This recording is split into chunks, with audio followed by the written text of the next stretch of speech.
তাড়াতাড়ি করবার দরকার নেই, রান্না না হলে আমি হোটেলে খেয়ে নেবো। তোমাদের কানেই যাচ্ছে না।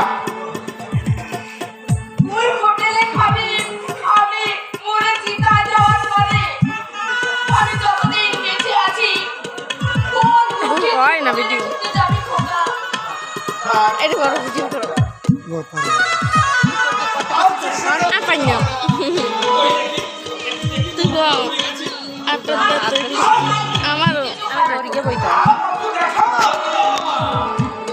মাথা সারা একটু সামান্য ঘুরে যাচ্ছে এক কতটি খারাপ করে কইছে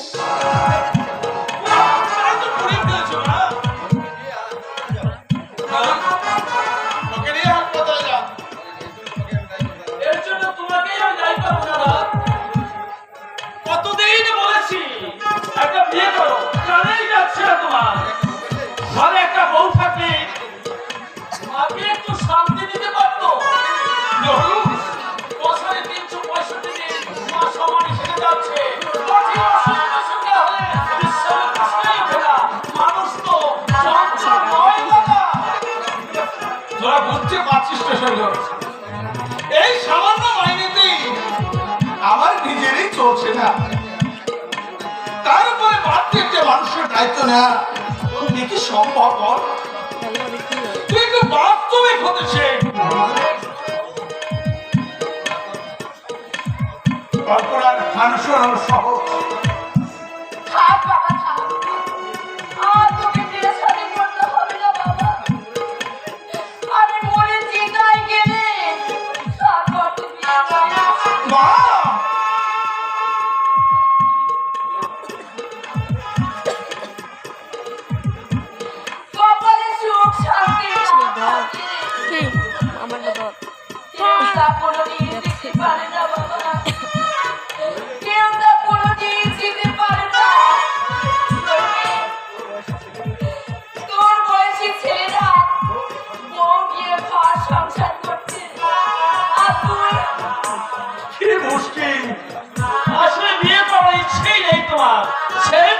চাকরি করে বিনয় দা বোন ছেলে মেয়ে নিয়ে সংসার করছে না নাকি উপোস করে আছে?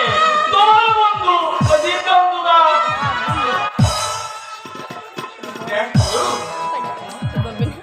তোমার কাছে আমার একটা বিরতি দাদা, কষ্ট দিও না। আমি তোমাকে কথা দিচ্ছি, আমার টিউশনের 30 টাকাও তোমার হাতে তুলে দেবো।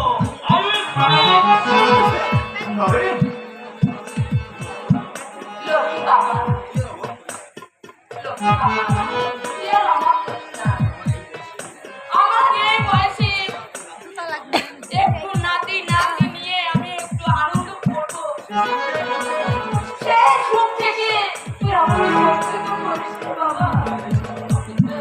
এই মায়ের সামান্য আবদার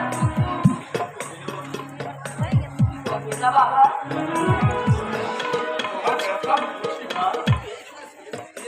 কিন্তু এই যুগের ছেলে মেয়েদের কিছুতেই তুমি শাস্তি পাবে না মা।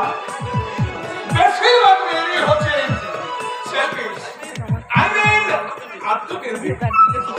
নিজে ভালো খাবো, ভালো করবো, এই মোটিভেই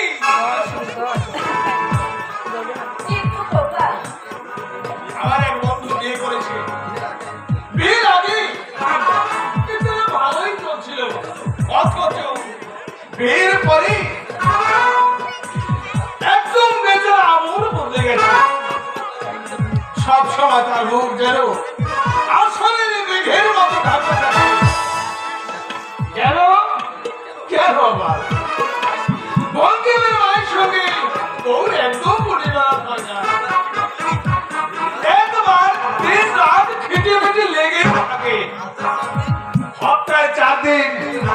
সিনেমায় দেখা যায় সাপটা লাগিয়ে কি তার ঘুমেই ভাঙে না, অথচ অথচ বঙ্কিমের মা হচ্ছে স্বামী কি আমার মনে হয় দাদা এর জন্য বঙ্কিমরাও কামদায়ী নন। তিনি যদি স্ত্রীকে প্রথম থেকে রাশ টানতেন পরিস্থিতি অন্যরকম হতে পারত। কিন্তু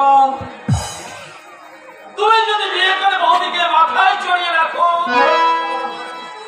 একটা কথা মনে রাখিস নরু, এই শরীরকে বলে মানুষ জানোয়ার নয়।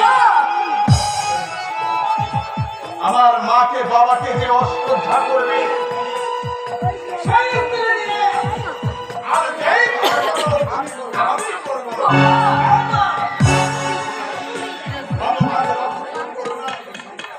এই সংসারে আমি এলাম, আমি রাত্রিকাল স্নেহ মমতায় আমি বড় হয়ে উঠলাম।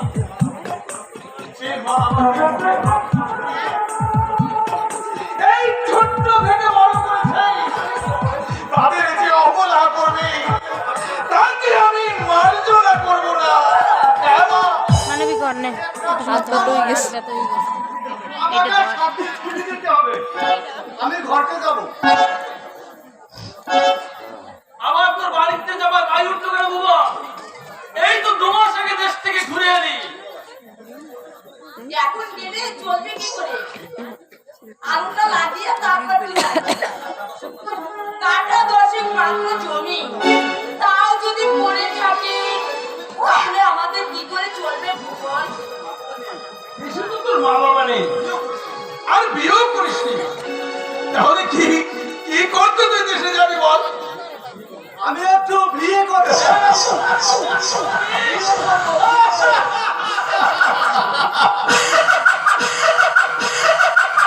বলিস কি বিয়ে করবি? আরে বেটা, বিয়ে করে তোর বউকে খেতে দিতে পারবি? করিস তো এই দিন বলু কাজ করবে প্রায়, আমি কাম করব, আমার বউ কাম করবে, চলবে দুটো ব্যাগ না চলবে তখন দেখা যাবে। কাল সকালে আমি চলে যাব, 10টা টাকা আমাকে বেশি দিবেন, কাম করে শুনে দেব।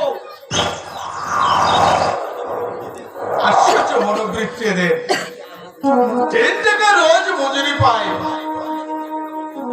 ভুবন যদি 3 টাকা মজুরি পেয়ে বিয়ে করতে পারে, তুই মাসে 300 টাকা মাইনে পেয়ে একটা বউকে দুধ হাতে খেতে পড়তে দিতে পারবি না বাবা? তুই কি আর ভুবনের চেয়েও দেখো মা, খাওয়া পড়ার প্রশ্ন নয় মা, আমি ভাবছি বউ এসে যদি তোমাদের অশ্রদ্ধা করে অশান্তি যে আর পারবে না। সে আমার ভাগ্য বাবা। তার জন্য আমি কোনদিন কারোর কাছে দায়ী করবো না বাবা। বউ যদি আমার কথা নাই বা শোনে, আমি পারবো না। এ আমার অদৃষ্টের দোষ বাবা। মা এ আমার অদৃষ্টের দোষ। সন্তানের সুখেই তো মায়ের সুখ। ছেলে মেয়ের শান্তিতে তো বাবা মার শান্তি। এর বেশি আমি আর কিছু চাই না রে খোকা। আমি আর কিছু চাই না রে, আর কিছু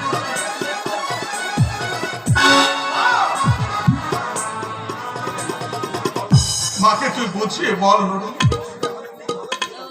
আমাদের শুধু দেখে ভালোই আপনি রেখে শোনেন বাবু, আপনি আমার নাম সম্পদ মুখার্জি। সঙ্গে আমাদের একটা ঠিকাদারি ফার্ম আছে।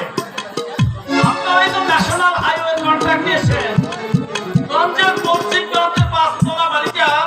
হ্যাঁ ভাই, আপনি বসুন। ঠিক আছে, আমার কোনো অসুবিধা হচ্ছে না। আপনার বাবা যখন চাকরি করতেন তখন থেকে আমার সঙ্গে পরিচয়। এখন শোনেন বাবু, আমার একটা বিবাহযোগ্য বোন আছে। দেখুন, আমার একটু অসুবিধা আছে, সামান্য মাইনে পাই। বছর খানেক আগেই আমার বোনের বিয়ে দিয়েছি, সেই ক্ষত এখনো, কাজেই বিয়ে করার বিলেসিতা যে আমার সাজে না।